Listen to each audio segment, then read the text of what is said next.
I want to thank every member of the U.S. Armed Forces involved in these historic operations. They really were historic. It's just not something that's done. And you'd understand it. Not that they don't want to do it, but when you're going into areas, when you look at these helicopters, when you look at the amount of bullets and everything else that they took, when you go into these areas, you don't come out like we came out. God was watching us. I tell you, well, it was the Easter, we were in the Easter territory, I guess, but God was watching us. Amazing. Because when you look at the machinery, they took damage. It tells you, first thing I said is, these are unbelievable machines, how they flew back and not even much of a problem. But these two extraordinary rescues, because it was two, and as you probably know, we didn't talk about the first one for an hour. Then somebody leaked something, which we'll hopefully find that leaker. We're looking very hard to find that leaker. And talked about there's somebody missing. They basically said that we have one and there's somebody missing. Well, they didn't know there was somebody missing until this leaker gave the information. So whoever it was, we think we'll be able to find it out because we're going to go to the media company that released it, and we're going to say, national security, give it up or go to jail.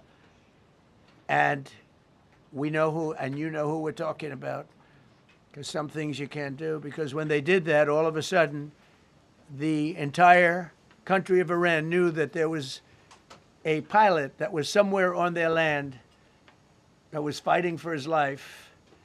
And it also made it much more difficult for the pilots and for the people going in to search for him. All of a sudden, they know that there's somebody out there. They see all these planes coming in. It became a much more difficult operation because a leaker leaked that we have one, we've rescued one, but there's another one out there that we're trying to get.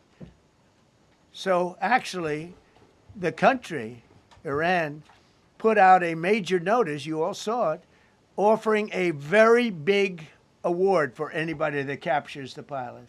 So in addition to a hostile, very talented, very good, very evil military, we had millions of people trying to get an award. So when you add that to it, but we have to find that leaker because that's a sick person.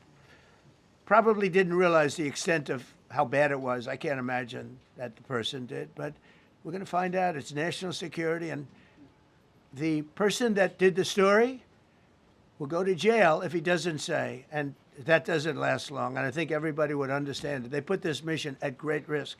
They put that man at great risk, and they put the hundreds of people that went in looking for him, because everyone now knows that we're going in.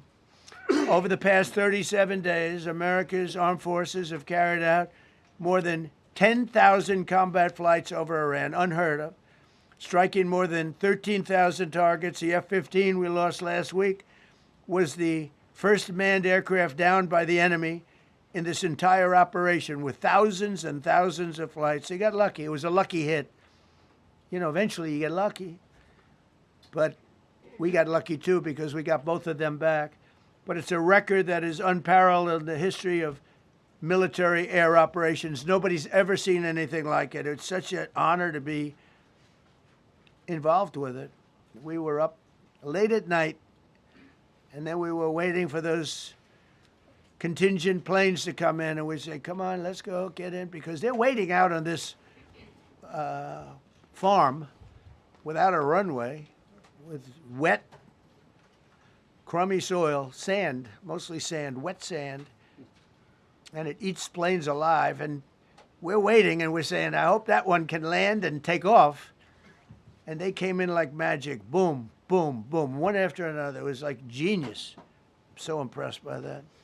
Because we were a little concerned. We said, boy, if they don't get in and get up fast, we're sitting in them. And that's called Iran Prime, right, General? That's where the whole bet is. And here we are sitting there waiting for a plane. But they came in so fast and so hard, and these guys knew exactly what to do. Let's go, come on, get in, let's go, pwah. They came one right after another, not at the same time.